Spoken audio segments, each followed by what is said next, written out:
Fala galera, beleza? Aqui é o Perenha do Perenha Cash e hoje a gente vai ter uma entrevista muito legal com excelentes informações para todos mesmo, que eu acho que é muito importante. Nós estamos assim às vezes focando em algumas coisas da política, porque eu quero levar para vocês nessa época que é muito importante informações.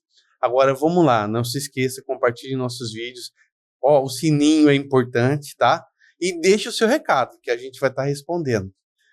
Oi, tudo bem, Maísa? Tudo bem. A minha conversa é com a Maísa Leão, tá? Estou muito feliz de estar aqui no Perenha Cast. A gente olhou os podcasts todos que vocês já fizeram e ficamos muito empolgados e felizes, porque são excelentes. Legal. É aquele tal negócio, a gente vai conversando, trocando ideia, né? Tirando sempre, assim, o que há de melhor, nossas essências, né? Para passar pra galera, isso que eu acho que é importante. Esse é o objetivo meu, pelo menos, do podcast, fazer isso. Mas e aí, mas você é de Cuiabá? Vamos puxar já das raízes. Vamos lá. Olha, primeiro eu quero dizer para todo mundo que está nos assistindo, perdão pela voz, que a gente está há alguns dias, né, em campanha, então a pessoa já não tem voz, mas a gente vai chegar até o fim. Eu sou cuiabana, tenho 44 anos, sou filha de um cuiabano e de uma paulista. Mas a minha mãe, eu falo que ela é a paulista mais cuiabana que existe, porque ela veio para cá há quase 50 anos. Então, a maior parte da vida dela, ela passou aqui. E ela é apaixonada por Cuiabá. Toda a geração da minha família que veio depois de mim nasceu em Cuiabá, porque meus pais formaram em Brasília, se casaram, vieram para cá. E o meu avô materno, naquela época, falou: meu Deus, minha filha mais velha foi morar no Mato Grosso, numa época em que as estradas ainda eram de chão, que levava-se de São Paulo a Cuiabá 3 dias de viagem. Meu avô veio para cá com 6 filhos, 6 outros filhos, porque eram 7, e toda a família da minha mãe acabou fincando raízes aqui no nosso Mato Grosso, terra de oportunidades. Eu sou casada com o Matheus, que é um cacerense, há 21 anos, tenho uma filha de 20 anos, a Maria Eduarda, e um filho de 14, o João Lucas. Que legal, que maravilha. A minha mãe fala que quando nós viemos em 73 para Cuiabá, e na estrada eu aprendi a falar aga. Você imagina que eu aprendi na estrada. Olha que era mais fresco que hoje. Será? Que aqui é quente, sempre foi quente, né? Sempre é que agora tá quente. assim, nós estamos passando por uma fase difícil, né? Sim. Mas todo ano a gente passa essa fase difícil, e sofre, sofre. Acaba as queimadas, todo mundo esquece, todo mundo é feliz. Aí no próximo ano a gente fala assim, esse ano tá horrível, mas eu tô achando que a gente passa e esquece. Não pode esquecer, né? A gente tem que focar que a gente precisa retornar o título de Cidade Verde, porque, assim, realmente Cuiabá sempre foi quente. Mas se a gente parar para rememorar, eu estudava no Colégio São Gonçalo, tinha 50 alunos dentro da sala de aula e a gente não tinha ar-condicionado. Hoje em dia é impossível. Hoje em dia, a sensação térmica de uma sala com 50 alunos sem ar-condicionado é de 50 graus fácil. Por quê? Porque a gente está sem árvores, porque a gente tem mais queimadas, então essa fumaça, ela cria, né, uma densidade que faz o calor ficar mais próximo do solo. E nós que estamos andando muito na rua, a sensação do asfalto, porque não tem sombra, é uma sensação de estar pisando na lava chapa mesmo. De aço na chapa de aço. Torrando. Aquela tradicional, né, panelinha com ovo fritando no asfalto. Isso é naquela época antiga, né? Pois Hoje torra. Agora o ovo vai ficar passado. Vai torrar. Não tem ovo de gema mole agora. Então, a gente precisa resolver essa situação. É bem o que você falou. A gente não pode começar a chuva e esquecer. E aí deixar para chegar a agosto do ano que vem para todo mundo sofrer de novo, verdade. É uma coisa que a gente sabe que todo ano acontece. Igual as queimadas, tem muita queimada criminosa. Muita. Assim que eu até falo, levar para o público, gente, tem que ter uma consciência, tem que parar para pensar. Sim. Às vezes a pessoa acha no legal, vamos lá, vamos tocar fogo, não sei o quê, para dar aquele embalo, né? Uhum. Vai ficar todo mundo fumando junto aqui nessa terra. Exatamente. Mas, gente, é uma brincadeira sem graça. Que a gente reclama muito do poder público, mas no caso, por exemplo, das queimadas, a gente pode reclamar da inércia do poder público em resolver. A gente pode, mas 90% delas são provocadas pelo cidadão. Sim. Então, essa cultura de colocar fogo em folha, a gente teve agora ali na região da Guia, várias pessoas que moram ali, né, na área rural, que por conta de um vizinho tiveram o entorno de suas casas inteiro queimado, porque ele foi queimar folha. Então, assim, não dá mais, né? A gente precisa conscientizar que nem um fogueirãozinho, porque o vento vai levar essa folha e você vai perder o controle. É muito seco, é muito É seco. muito seco. Agora, mas eu vou perguntar pra você uma coisa que, assim, que na minha cabeça fica assim, eu já tive vontade de entrar na política. Vamos? Né? Sim, eu falo assim, cara, legal, acho que a gente tem que encher de boas pessoas, porque é o povo que tá lá também. Sim, na política, claro. Né? Mas o que deu um estalo? Porque assim, eu tive essa vontade e quebrou essa vontade quando eu vi muitas coisas. O que aconteceu que você fala assim, não, eu vou entrar na política, me conta. Antes de eu responder você, o que fez você falar, não é pra mim? Principal coisa, assim, que vem na sua mente. As pessoas que estão lá dentro. Quando me perguntam assim, o que você menos gosta da política, eu falo os políticos. É o que eu menos gosto. E eu sou uma política, então é um contrassenso dizer isso. Mas tem muita gente boa, sei disso, lá dentro. Mas infelizmente, assim, existem pessoas que estão no poder há muito tempo, fazendo uma política que não nos representa, e eu era aquela cidadã que valorizava meu voto. Então, eu fui criada numa casa que a gente sempre discutiu política. Meus pais, quando a gente era pequeno, eles falavam, ia ter eleição, eles não falavam assim, eu vou votar no fulano, vou votar na fulana. Eles falavam, vou votar no fulano, por isso, isso e isso, o sistema da democracia é assim. Então, eu cresci nesse lar, onde discutir política era algo comum.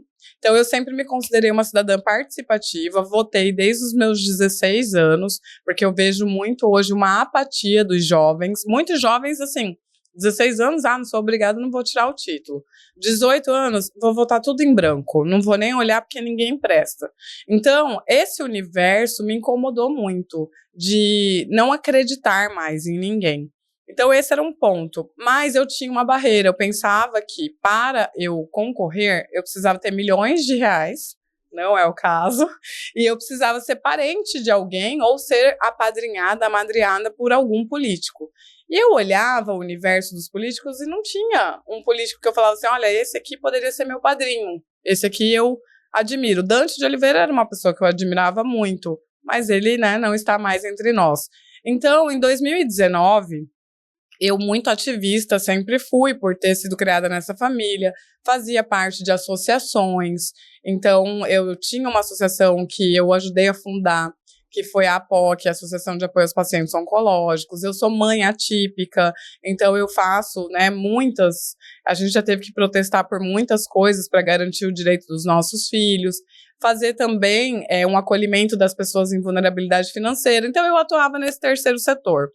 E em 2019 me chamaram para fazer um curso chamado Protagonize. E nesse curso eu fui, né, seja um protagonista na sociedade, você que tem uma causa real, eu falava, eu tenho uma causa real, vou lá. Eu conheci pessoas que entraram para a política sem gastar fortuna e sem ter padrinhos. E especialmente a Lorene de Taubaté, que na época era uma vereadora, ela fez uma campanha de R$961. Menos de R$1.000. Ela imprimiu 20 mil currículos e foi pra rua pedir pra trabalhar pras pessoas, entregando um currículo. Que ideia legal. Cara, aquilo me pegou, sabe? Sim. Eu falei, eu tenho um currículo, eu consigo ir pra rua pedir pra trabalhar pras pessoas e eu tenho R$960, então vamos lá.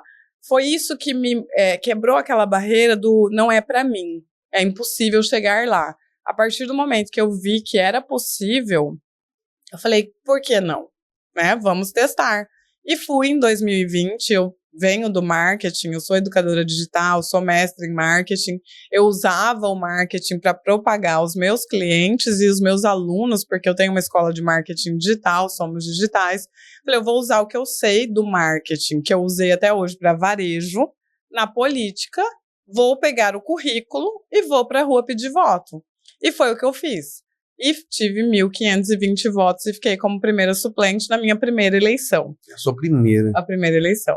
Então, assim, essa barreira do milhões de reais e do apadrinhamento, eu consegui quebrar. Agora, realmente é um universo indigesto. Realmente você vai ter que conviver com pessoas que muitas vezes você tem asco, você tem repúdio. E você vai ter que conviver, penso eu, com educação.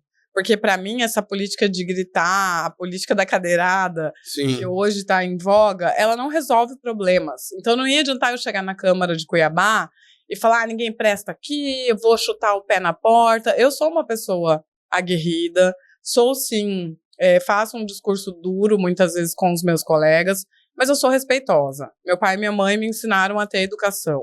E eu acho que a gente tem que se preparar para estar nesse ambiente inóspito e conseguir resultado. E você não consegue resultado no grito. Você precisa modular o seu trabalho. Então, no começo, a parte emocional, para quem é, né, uma pessoa correta, uma pessoa justa, pode te abalar e até te fazer desistir, porque realmente é indigesto. Verdade. Mas eu pensei aqui na minha cabeça, começou a ficar assim, borbulhando uma coisa. Hoje, a gente, que nem você teve a sua escola de política na sua família. Sim. Isso é muito legal. As escolas, elas não têm. Nada. Elas tinham que ter. Nada. Sabe por quê? Se a gente está falando que o nosso país ninguém quer ser, as pessoas não sabem o que fazer lá dentro. Porque eu vou falar bem a verdade. Sim. Quando você entrou, quando você se tornou uma vereadora, eu acho que, juro pra você, deve ter caído lá e falado assim, meu, o que eu faço agora? Vou estudar, porque eu não tenho a menor ideia. Você entendeu? Bem isso mesmo. E assim, se a gente parar para olhar, os adultos, não vamos nem falar da escola, a gente precisa, né, ensinar na escola, mas os adultos, se você perguntar para um adulto, o que faz um vereador? Não sabe. Não sabe. Quantos vereadores tem em Cuiabá? Às vezes até quem é vereador, às vezes não sabe. Ah, sim, eu conheço alguns. Você entendeu? Eu conheço alguns que não sabem. Então, assim, o que eu fiz? Quando, né, eu entrei, tipo, primeira suplente, eu sabia que eu ia conseguir assumir. Eu peguei o regimento interno da Câmara e eu pedi para um vereador que era do meu partido imprimir para mim, que era vereador de cadeira, ele imprimiu, eu encadernei, eu fui para casa, ó, com o meu marca-texto, estudar. Por quê? Porque se você não souber o regimento, você é engolido. A gente vê essas brigas que acontecem no plenário, né? Alguém pede questão de esclarecimento, pede pela ordem, o que é o pequeno expediente, o que é o grande expediente. Imagina você chegar, né, nesse ambiente e aí você não sabe o que você tem que falar, como que você tem que falar. Tem vereador que entra mudo e sai calado. E isso não é representatividade. Por isso que chama parlamento. É um lugar para parlar, para falar. É o momento de você ir lá na tribuna e levar o que a população está trazendo para você. Tá faltando água no CPA. A gente fala de falta de água em Várzea Grande, está faltando água em Cuiabá. Cuiabá teve um período que faltou água em 137 bairros. Eu não posso ir lá no parlamento e ficar sentada como uma estátua. Eu preciso falar. E para eu falar, eu preciso estudar. Então, eu estudei o regimento interno, que alguns candidatos nem sabem que existe. Então, fica aí a dica, né? Estudar o regimento interno da Câmara da cidade que você vai atuar. Porque cada regimento é um. E estudar a lei orgânica do município. Eu não sou advogada, eu sou, né, mestre em marketing, a minha formação é na área de comunicação, mas eu fui pegar a lei orgânica do município para entender o que Cuiabá tem como regras. Código de postura do município, são várias coisas. E aí, estudando, eu tive essa força de poder ir lá e parlar, ir lá e lutar. Defender direitos, defender o que pode, o que não pode ser feito, né? A gente teve esses dias uma votação em que o presidente votou, ele não poderia ter votado, e depois ele votou para desempatar, ou seja, um vereador ia ter 2 votos para aprovar um empréstimo para o prefeito, que é um devedor. Então, ou seja, era uma manobra política para favorecer o prefeito numa coisa que era ilegal. E aí, passou? Não. Bom. Fez um escândalo. Porque você conhece o regimento. Sim. Agora, você imagina... Por isso que eu falo que as pessoas precisam ter um pouco... Gente, cai na sua cabeça, vai colocar o cara porque te deu algo, porque você achou ele bonitinho? Não coloca. Gente, meu vizinho. Você daria a sua conta bancária pro seu vizinho? Às vezes ele é ótimo para você ir num churrasco. Sim. Mas você daria a chave da sua casa pro seu vizinho? Ele é esse tipo de pessoa? Ele pode administrar o seu dinheiro? Se ele não pode, não vota nele, faz churrasco Sim. com ele, mas não vota nele. Cara, falou tudo. Acho que a galera precisa entender isso. Agora, é muito importante, né, nesses momentos que a pessoa está hoje na política, ele precisa ter essa consciência. Porque, que nem você está falando, até quem está lá dentro, até hoje, que deve ter um tempão, ele perde a voz, não fala nada, ou ele trava, ou ele vai falar besteira, ou ele não tá nem aí. Teve um vereador que ele tá no 4º mandato, que ele virou pra mim, eles falam assim pra mim, nossa, você é engraçada, porque você é tão esforçada, mas essa vontade toda vai passar. Eu já fui assim, que nem você, eu falo, Deus me livre, não vai passar nunca, o dia que passar eu não quero mais estar aqui. Tudo que eu faço com muito foco, muita entrega. Sim. E ele falou, eu tô aqui há 20 anos, eu nunca fiz uma audiência pública. Eu falei, você tem orgulho disso? De falar que você nunca fez uma audiência pública? Porque a audiência pública é o momento que você leva a população para dentro da Câmara para discutir algo que seja muito importante. Mobilidade urbana, habitação, educação inclusiva, modos de fazer a saúde mental funcionar. Então, temas polêmicos, temas importantes, eles têm que ser discutidos em audiência pública. Ele tem 20 anos de casa e nunca presidiu uma audiência pública. Ele é o político de rua. Ele não é o político de trabalho. Ele é o político de eleição. Ganha voto, eleição. Ele é o político de rua. É o cara que tá ali na rua, no oba-oba, ganhou, ele fica quieto lá dentro. Exatamente. Cara, 20 anos. Já aí passou. você calcula o salário dele, 20 anos. É igual você ter pelo na amor sua de Deus. empresa um funcionário que não trabalha. Sim. Ele tá lá todo dia. O que nós vamos fazer se ele faz isso? Não vai ficar na minha empresa. Não é produtivo, entendeu? Exatamente. Então, as pessoas têm que se sentir patrão. Sim, por isso que eu entrego currículo. Sim. Eu falo, aqui tá meu telefone. Se eu não estiver rendendo, você tem que mandar mensagem. Falei, ei, vereadora, eu votei em você. Você não veio na minha rua. Eu tô com esse problema aqui, vem me atender. Eu tenho que atender. É óbvio que ninguém vai ser sem educação, né? Eu que tô pagando seu salário. Também tem esse ranço, né, do político. Sim. E a gente que faz um bom trabalho, às vezes a gente é maltratado. Eu já teve gente que cuspiu. Eu cheguei, bom dia, posso pedir seu voto? A pessoa cuspiu. Sorte que eu fui pra trás e não levei a cuspida. Uhum. Já teve gente que pegou meu currículo na mão e rasgou. E jogou com ódio. Aí até falei pra minha equipe no começo, falei, gente, não é pra nós. A gente precisa entender que esse ódio todo é do sistema. É do sistema. É da corrupção. Mas, infelizmente, tem gente que é muito grosseiro. Mas a maioria não é. E a gente tem que entender que é um servidor. Ele está ali para te servir. Ele tem que te atender. A Câmara é a casa do povo. Se você vai lá, você tem que ser recebido. Mas você sabe que eu vou te falar uma coisa? Você está falando, você vai na casa das pessoas, conversar, pedir voto, trocar uma ideia. A maioria vai te pedir algo. Você sabe que aí que tá a pessoa precisa entender. Gente, você vai pedir algo. Tá pago, né? Pede algo que você precisa, porque vai ser para todos, para a comunidade. Não para você pedir para você. Eu quero um caminhão de tijolo para fazer o quarto do meu filho. Peraí, é por isso que eu faço. Quem te der o caminhão de tijolo, ele vai falar para você, mas eu já te paguei. Agora vamos falar uma coisa importante. Eu tô lançando essa ideia e eu acho que é legal. Tem que ter nas escolas, porque tem que ter uma aula de política, pelo menos uma vez por semana. Sim. Só para as pessoas, essa galera que tá vindo, eles chegarem na frente, ele entender se ele for político, qual é o caminho, e se ele vota, qual é o caminho. Sabe o que é o problema? Houve muito, né, e há ainda uma discussão sobre ideologia nas escolas. E debater política não é você catequizar e nem ideologizar alguém. É você mostrar. O lado, não tem isso. É você mostrar. Porque assim, imagina que uma criança chega em casa e fala, mãe, pai, hoje a gente estudou o comunismo.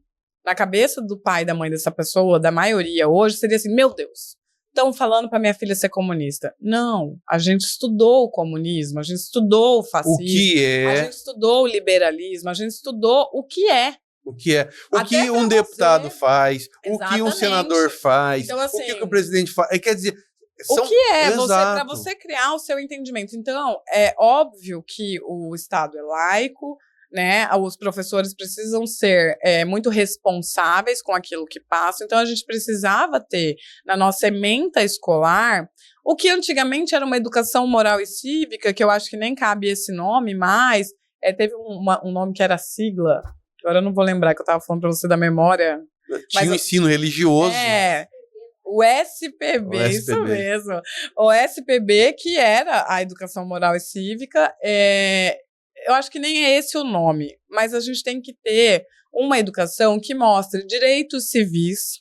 A gente precisa entender... Para a criançada mesmo. Para a criançada, na linguagem, o que é um direito, o que é um dever, o que é a tal da... A gente fala tanto da Constituição, mas será que todo mundo sabe? O que é a tal da Constituição, que isso daí é inconstitucional, tá rasgando a Constituição brasileira. Será que quem tá falando isso sabe? Sabe que é um livro de leis.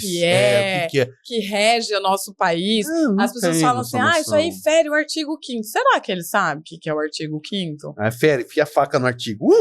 Então, assim... assim não, a gente brinca, mas é sério. Mas é sério. A galera precisa entender e não ter repulsa.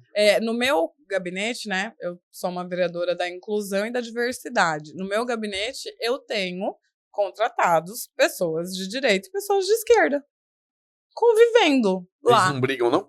No começo era tenso, tá? O meu gabinete é um gabinete, assim, que eu tenho católicos, evangélicos, umbandistas, e isso é de propósito, tá?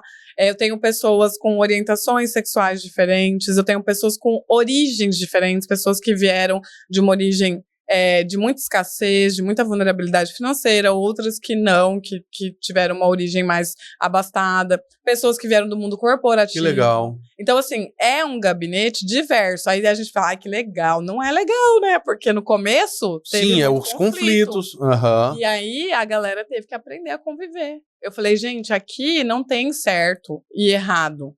Aqui tem o que é coerente e o que não é coerente, o que é legal e o que é ilegal, o que é moral e ético, o que não é moral e ético. Agora, eu dizer que você tá certo porque você é de direita e o outro tá errado porque ele é de esquerda, é muito raso. Sim. É uma discussão muito rasa. Sim. E aí eu coloquei essas pessoas juntas para trabalhar. No começo foi uma bomba atômica. E eu falei, já que a gente defende inclusão e diversidade, a gente vai ter que primeiro se entender aqui. Sim. Pra gente poder acolher quem vem de fora.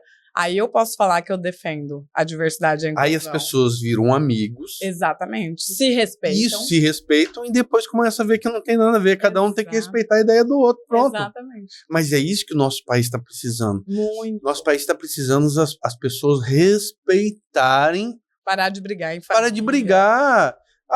Eu acho que tal coisa é o certo. O problema é dele, deixa. Ótimo, bonito, legal. Eu não acho. Fica quieto. Mas hoje nós temos as redes sociais. Sim. E aí eu até brinco. Os grupos de WhatsApp. Os grupos de WhatsApp. Eu até brinco. Hoje mudou tanto que nós temos o quê? O zumbi. O que é o zumbi? É o cara que fica na frente do celular, que ele vive o celular. Sim. Entendeu? Então pra gente falar com o zumbi hoje, a gente tem que falar. Gente. Tira o celular da frente. Oi, olha. Olha pra mim. Mas não é porque tá errado. É porque nós estamos hoje integrando a tecnologia na nossa vida. Sim. Só que nós temos que quebrar. Olha, até onde que vai? Aí você imagina uma criança que não estuda isso na escola, que não tem a menor noção, que não aprende o que vem um monte de porcaria pela internet. Exatamente. E aí ela vê o quê? Lá no grupo da família, ela vê o tio Zé brigando com a tia Maria o dia inteiro, porque um idolatra fulano, o outro idolatra Beltrano, não sei quem é o capeta, não sei quem é Deus. E aí o que essa criança aprende? Política é algo aversivo. Sim. Não gosto de política. Ou quem gosta é igual time, né? Exatamente. E aí ela fala assim, não vou votar. Não quero saber dessa porcaria. Não quero saber dessa brigaiada. Não quero saber dessa coisa podre. Porque ela escuta, né? Corrupção, corrupção, corrupção. E aí a gente cria jovens apáticos. E a responsabilidade é nossa. Quando fala-se, vejo muito adulto, né? Principalmente assim dos 40 mais, né? Que eu tenho 44. Eu vejo as minhas amigas, grupos de amigas. Essa geração é perdida. Eu falo, essa frase é a mais velha que tem, né? Quando meu pai era adolescente... Falava assim pra gente. A avó do meu pai falava que a geração era perdida. Sim. Né? Quando eu era adolescente, a geração dos meus pais falava que a gente era perdida. Nós só estamos replicando, viu, gente? Replicando. É só replicando, não fique com raiva. E aí, se a geração é perdida, a responsabilidade é de quem? Verdade. Se o meu filho for uma pessoa que não tem ética, que não tem princípios, que não tem valores, que não tem responsabilidade, a responsabilidade é minha. Mas é mais fácil a gente falar que é perdida do que a gente dar um caminho, né? Exatamente. Então, se a geração está perdida, cabe a nós recuperarmos a sanidade, pararmos com esse cancelamento, com essa loucura e falarmos das coisas para os nossos jovens, para as nossas crianças, para que elas tenham vontade de sair dessa coisa rasa. Eu vou pedir voto, eu não tenho dificuldade de pedir voto para mim. Quando a pessoa me conhece, ela fala, que legal, eu te acompanho. Eu tenho dificuldade do conceito vereador. Quando as pessoas falam assim, vereador, tudo bandido. Tem que renovar. Então, se é tudo bandido e tem que renovar, a gente nunca vai conseguir fazer uma renovação verdadeira. Verdade. Porque a gente joga todo mundo no mesmo saco. Agora, e pedir voto para outras pessoas? E aí é complicado. É complicado, né, mãe? Complicado. Você tem que pedir voto para quem você acredita muito. Porque eu, por exemplo, tenho uma dificuldade muito grande em colocar o meu CPF no colo de um outro CPF. Sabe? Para eu pedir voto para outra pessoa, eu tenho que estar acompanhando o trabalho dessa pessoa há muito tempo e estar confiando bastante nela. E como você hoje tem um trabalho legal, você tem um nome, você já está fazendo a sua história, acho que outras pessoas que são políticas, que devem ter outros cargos, falam assim, não, mas vem comigo, não sei o quê. Com certeza. Vem gente do Brasil inteiro. Vereadora, grava um vídeo pedindo voto para mim. Eu sou vereadora da causa autista no Maranhão. Eu sou vereadora da causa autista em Minas Gerais. Eu falo, gente, eu não posso agora gravar um vídeo pedindo para você, porque eu não te conheço. Vamos fazer um relacionamento, deixa eu acompanhar seu trabalho, deixa eu entender como você trabalha, e aí numa próxima eleição eu vou pedir com todo amor. Mas sem te conhecer, desculpa, eu estaria ferindo o que eu acredito, né? Eu falo muito isso. Com certeza. E não dá nem para pedir um currículo, porque papel aceita tudo. Exatamente. Eu falo para todo mundo, pega meu currículo e confere. Confere o que está escrito. Vai lá no currículo Lattes, vê se eu tenho mestrado mesmo. Pega meu Instagram, volta. Tem gente que fala assim, mas eu não vi você na rua. Eu falo, eu te desafio. Vai lá no meu Instagram, eu assumi há quase 2 anos, 1 ano e 11 meses atrás. Volta um ano e 11 meses na timeline e vê se eu não estava na rua fiscalizando. Se eu não estiver na rua fiscalizando, trabalhando, você pode me ligar e falar que eu estou mentindo. Aí a pessoa, tem gente que vai. Esses dias teve um Uber que estava todo bravo. Não vou pegar, nenhum político presta. Por que vocês ficam sumidos, só aparece agora? Eu falei para ele, faça esse desafio. E ele foi. Aí ele comentou o post que eu assumi. O mandato, outubro de 2022. Olha, olhei tudo que você fez, você trabalhou muito, você ganhou o meu voto e o meu respeito. Falei, tá aí, é isso, é sobre isso. Isso é importante, nós temos as redes sociais, né? Ela, querendo ou não, a gente tem como colocar o que trabalha, o que faz. Agora, também aceita fake. Né, as redes sociais. Mas não dá mas assim, não dá. Certas sim, coisas. Por claro. exemplo. Mas uma coisa eu te falo. Muito político, ele não faz, ele enrola, mas qualquer um percebe. É isso que a gente tem que ter no crime. Entendeu? Por exemplo, você vai no. Tem um político lá, não vou falar o nome, mas aí, né? Não fale, não. Quem acompanha vai associar. Deixa. Tem um político que toda pauta é dele. Um vereador. Toda pauta é dele. Eu que sou amigo do não sei o quê, eu que defendo enfermeira, eu que defendo isso, eu que defendo aquilo. Toda pauta que aparece é dele.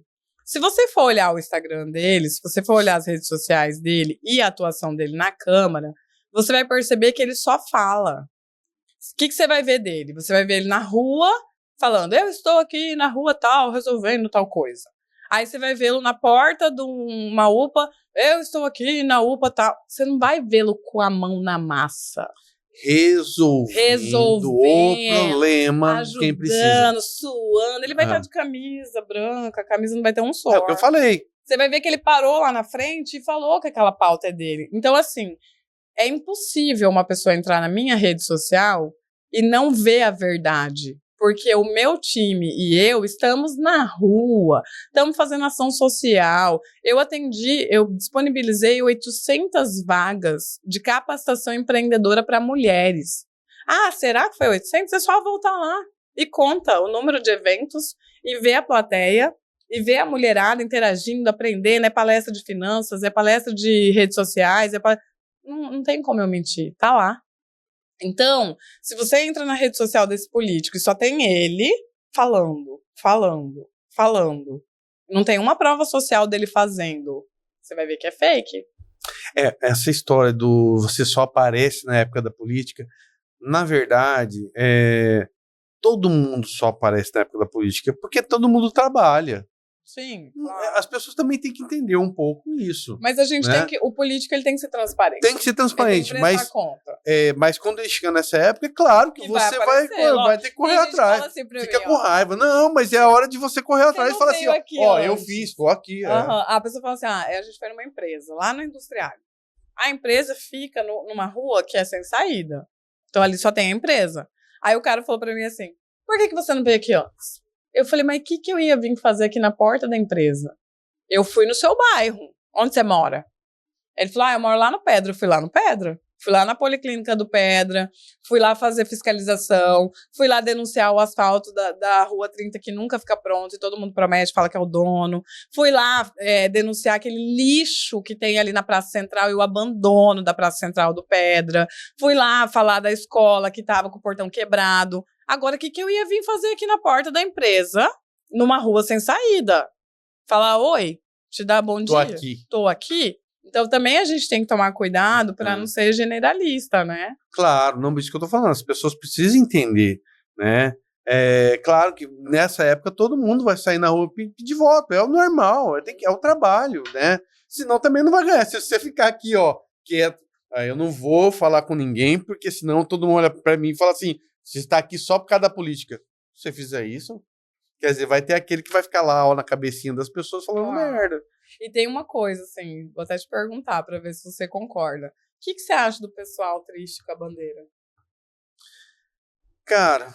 Lá na rotatória. Posso falar a verdade? Fala a verdade. Seu coração, você tá de carro. Meu coração. Você tá vendo a pessoa triste lá no sol. Eu acho que tinha que ser proibido. Ai.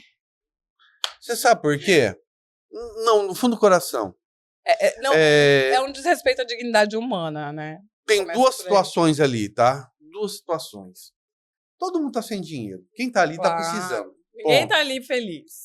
Óbvio, tá precisando mesmo. Exatamente. Só que você tem que entender alguma coisa. Muito político, ele utiliza do dinheiro que ele tem para colocar esse tanto de gente lá e já ter, assim, um vínculo com a pessoa. Falar assim, eu te paguei, e aí, cadê meu voto? Sim. Porque se eu tenho condições de pegar 3.000 pessoas, eu tenho acesso a 3.000 pessoas até para jogar na cara. Eu paguei, você trabalhou para mim. Você entendeu? E aquela pessoa que não tem o dinheiro? Ela vai. Eu você não entendeu? acho que a pessoa que não tem, eu falo, a pessoa que não tem o dinheiro é o candidato que não tem o dinheiro. Sim, esse aí não vai contratar ninguém. Ele não vai contratar ninguém. Mas sabe o que eu acho da bandeira? Eu acho que a gente tem que começar a conscientizar os candidatos, dizendo, eu não voto em quem põe idoso, mulher, pessoa em vulnerabilidade balançando bandeira na rotatória. Por quê? Porque você pode contratar essa pessoa para pedir voto. Ela pode ser seu cabo eleitoral. Então, eu acho que é isso que eu falo. Eu acho que tem que mudar esse modus operandi. Exatamente. Tá? Eu acho que chacoalhar a bandeira ali não vai resolver nada. Você sabe o que acontece quando você vê? Juro pra você, eu ouvi uma pessoa falando pra mim, tá? Tava assim, uma rotatória, aquele monte de gente com a bandeira de um candidato, né? Aí eu fiquei olhando assim, o carro do lado tá com vida aberta, assim. Aí, tá cheio de dinheiro, né? Tem roubado um monte. É isso que mostra.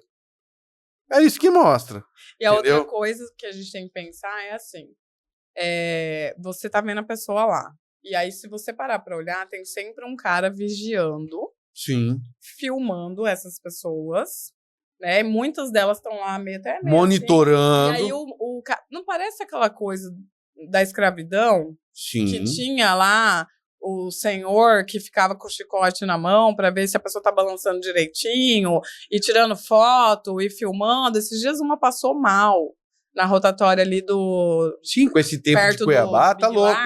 a menina desmaiou, teve que chamar a ambulância.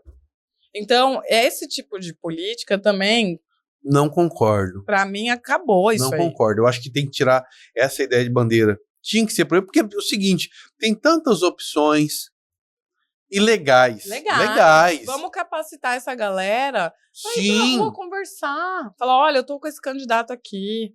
Essa é a proposta dele. Vai no ponto de ônibus. Sim, eu acho que contratar pessoas para trabalhar para você não é errado. Não, claro que Eu não. acho que o errado é que você quer dizer fazer um marketing daquele. Eu acho que esse tipo de marketing não pega bem. Que difama. Fica a dica, galera. Você que é candidato, pensa bem. É isso mesmo. Mas olha, legal. Agora vamos perguntar uma coisa assim, do seu trabalho. Você já tem tempo para falar assim, eu já fiz isso, eu tenho essas bandeiras. Mas assim, o que você fez que você fala assim, cara, eu gostei, fiz isso, deu um resultado. E o que você também trabalhou, tentou e às vezes algo não emplacou? Porque tem isso também. Com certeza. A gente fica bem frustrado porque o legislativo, ele não executa, né? Quem executa é o executivo. E tem muita gente até prometendo, eu vou criar vaga em creche. O vereador não cria nada.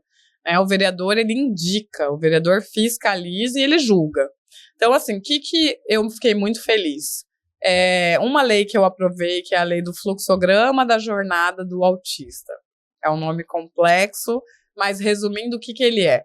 Eu criei a publicização, eu obriguei o município a publicizar qual era a jornada do autista em Cuiabá. E por que eu fiz isso? Porque fiscalizando eu descobri que ela não existia. Como eu não poderia criar a jornada, eu criei a publicização, porque isso eu posso. E aí, a hora que foi publicizar, não existe. Não existindo, trouxe à luz esse problema. A pessoa que é autista no município de Cuiabá não tem para onde ir. Ela não tem para onde fazer o diagnóstico, porque só tem uma médica, uma psiquiatra no CEM, que é o Centro de Especialidades Médicas, que a fila tem mais de 1.000 pessoas.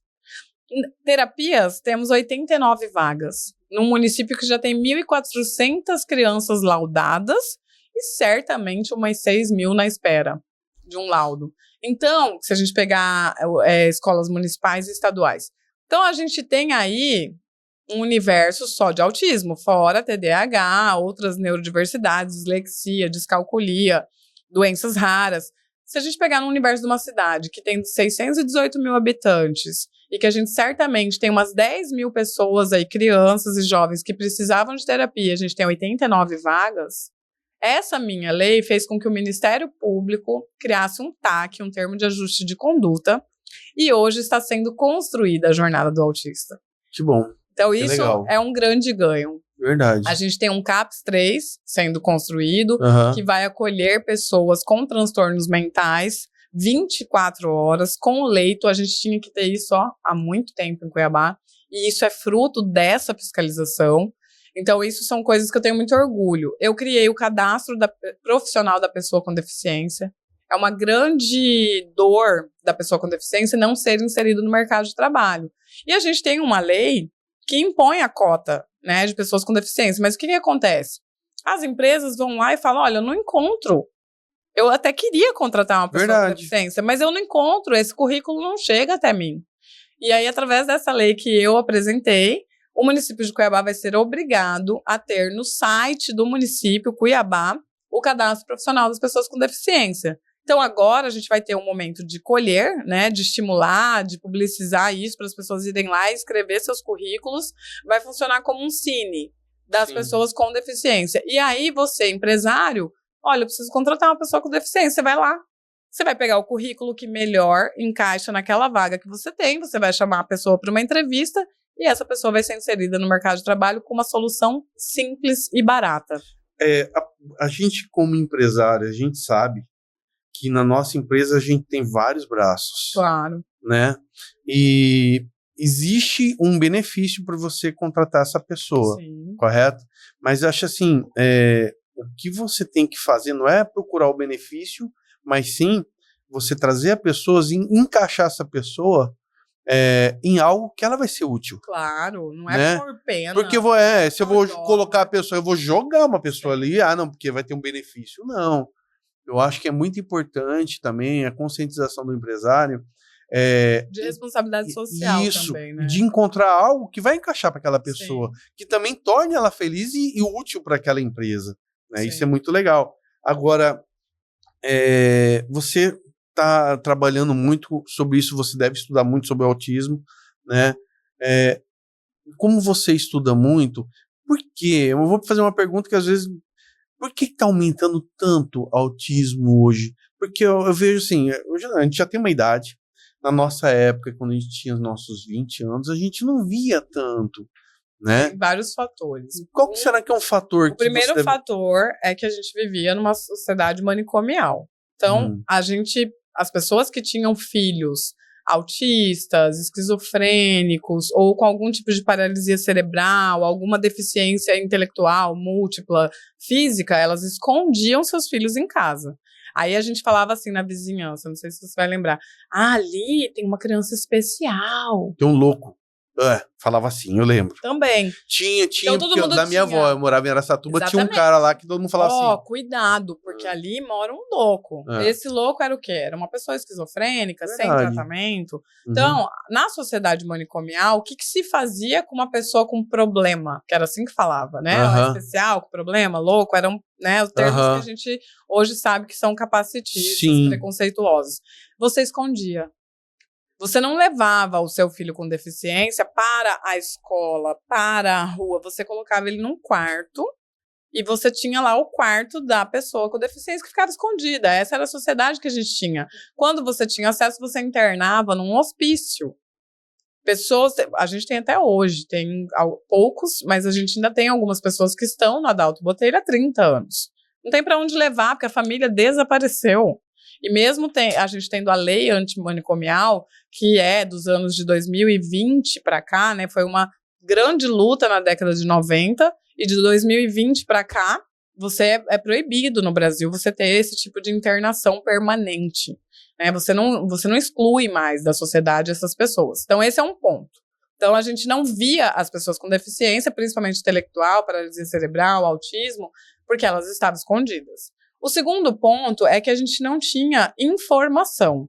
Então, era o louco, era o esquisito, era o doente, que era banido, e ponto. Ou muitas vezes não detectava, mas achava, esse menino, ele... E ficava ali. Ficava ali, é verdade. E agora você tem a informação, e tem também outra coisa. Hoje a gente teve uma mudança, né, essa mudança de posicionamento do CID, que é a classificação das doenças, distúrbios e transtornos. Então, o que aconteceu com o autismo? Muita coisa que tinha outros nomes virou autismo. Por exemplo, meu filho, ele foi diagnosticado com síndrome de Asperger. Síndrome de Asperger hoje não existe mais. Hoje, síndrome de Asperger é autismo, nível 1 de suporte com altas habilidades.